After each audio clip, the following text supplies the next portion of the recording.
आज मैं आपको लेकर चलने वाला हूँ एक बहुत ही खूबसूरत और इंटरेस्टिंग शहर में, जिसका नाम है बुडापेस्ट।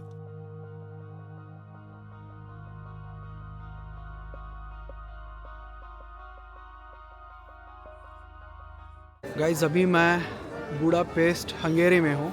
बुडापेस्ट दो पार्ट में रहता है, एक बूडा और दूसरा पेस्ट। ये जो रिवर है डैन्यूब रिवर है। इस रिवर के उस साइड पे पेस्ट एरिया और रिवर के इस साइड पे बूडा साइड। तो जो पीछे का लोकेशन है वो फिशरमैन बैस्टियन। ये बहुत प्रिपेयर होने के बाद बोल रहा हूँ क्योंकि नाम याद नहीं रहता है मुझे। दोस्तों, ये जगह 19th सेंचुरी में बनाई गई थी। अब आप सोच रहे होंगे कि इसका नाम फिशरमैन्स बैस्टियन क्यों है। तो सीन ये था कि पुराने जमाने में यहाँ एक ग्रुप रहता था जो शहर की हिफाजत करता था, और वो लोग मछली पकड़ने का काम करते थे। हाँ जी, मछली भी पकड़ते थे और शहर की हिफाजत भी करते थे। इस जगह से आपको बुडापेस्ट का पूरा शहर ऊपर से नजर आता है और यहाँ से डैन्यूब रिवर का व्यू देखकर दिल खुश हो जाता है।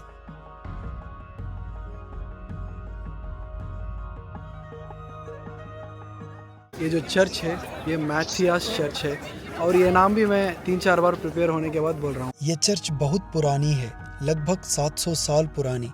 यहाँ बहुत इंपॉर्टेंट इवेंट्स हुए हैं, जैसा कि हंगेरी के बादशाहों की शादियाँ यहाँ होती थी और ताज सर पे रखने की रस्में भी यहीं होती थी। एक इंटरेस्टिंग बात यह है कि जब 1541 में सल्तनत उस्मानिया ने बुडापेस्ट पर कब्जा किया तो इस चर्च को मस्जिद बना दिया गया था। ऑलमोस्ट 150 साल तक ये मस्जिद रही। आज भी इस चर्च की बिल्डिंग, रंग बिरंगी टाइल्स, उस वक्त की कुछ चीजें अब भी यहाँ की बिल्डिंग में नजर आती है, और ऊपर से लेकर अंदर तक की डिजाइन देखकर इंसान हैरान रह जाता है।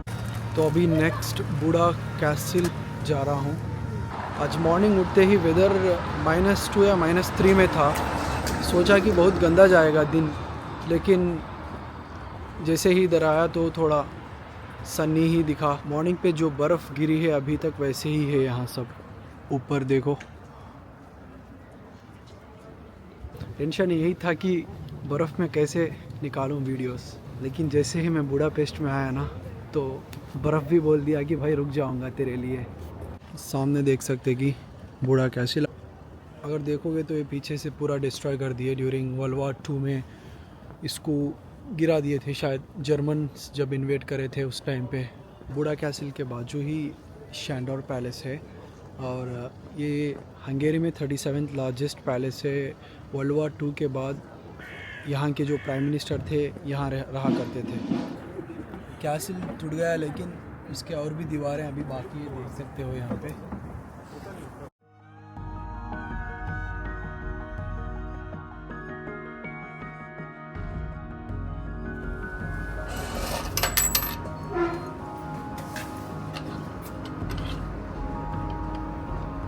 नीचे आने के बाद ये कुछ सोवेनियर काइन बोलकर था, 1200 हंगेरियन फॉरेंस में।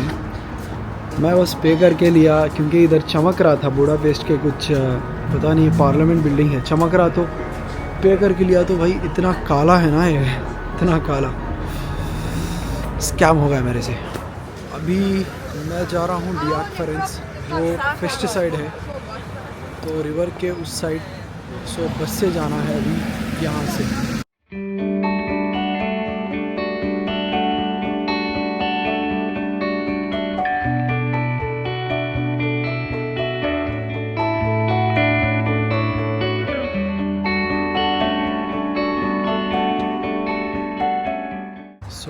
ये डियाकफरेंस एरिया है। आप देख सकते हो कि एक बहुत बड़ी जॉइंट व्हील है, बट लंदन ऐसे बड़ी तो नहीं, छोटी ही है।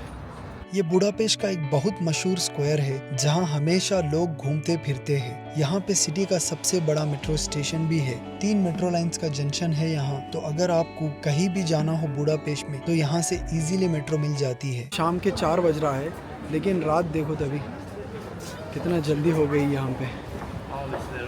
ठंड भी इतनी लग रही है। अभी जाकर कहीं इस कॉफ़ी पी के और कुछ लोकेशंस होंगे तो कवर करना है। तो अभी मैं फैशन स्ट्रीट में हूँ बुडापेस्ट के।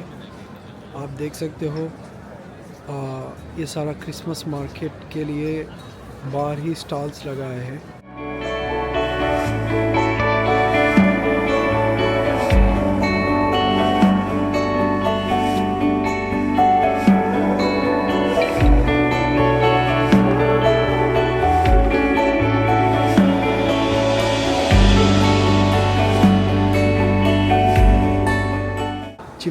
एक्चुअली यहाँ का ट्रेडिशनल केक रहता है। यहाँ के लोग इसको ट्रेडिशनल मान के खाया जाते हैं।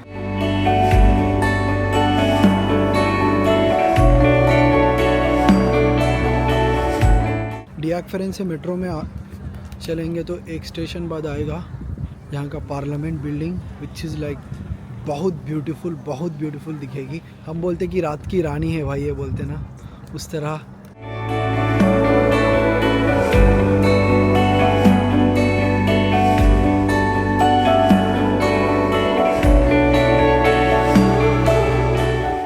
अभी न्यूयॉर्क कैफ़े के पास आया हूँ। ये कैफ़े दुनिया का सबसे बहुत खूबसूरत कैफ़े है, न्यूयॉर्क कैफ़े, और इसमें जाने के लिए तुम लाइन देखो।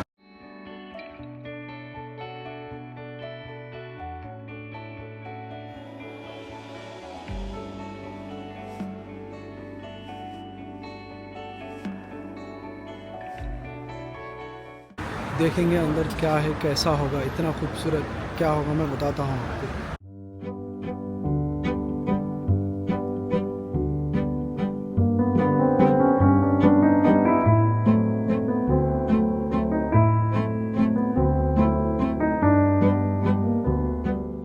इसे दुनिया का सबसे खूबसूरत कैफे कहा जाता है। हाँ जी, दुनिया का सबसे ब्यूटीफुल। और जब आप अंदर जाओगे तो लगेगा कि किसी राजा के महल में आ गए हो। हर तरफ सोना रंग, शैंडिलिया और सुंदर डिजाइन। ये कैफे 1894 में बनाया गया था, लगभग 130 साल पुराना है। उस वक्त यहाँ हंगेरी के मशहूर राइटर्स, पोएट्स और आर्टिस्ट आते थे। कहा जाता है कि बहुत सी फेमस कहानियां यहीं बैठकर लिखी गई है। एक मजे की बात सुनो दोस्तों, जब ये कैफे ओपन हुई थी तो एक मशहूर राइटर ने उस वक्त कैफे की चाबी उठाई और सीधा डैन्यूब रिवर में फेंक दी। उसका कहना था कि ये जगह कभी बंद नहीं होनी चाहिए, हमेशा खुली रहनी चाहिए, ताकि लोग यहाँ आके कॉफी पिए, बातें करें और मजे करें। और वाकई उस दिन के बाद से न्यूयॉर्क कैफे का नाम हर तरफ फेमस होता चला गया।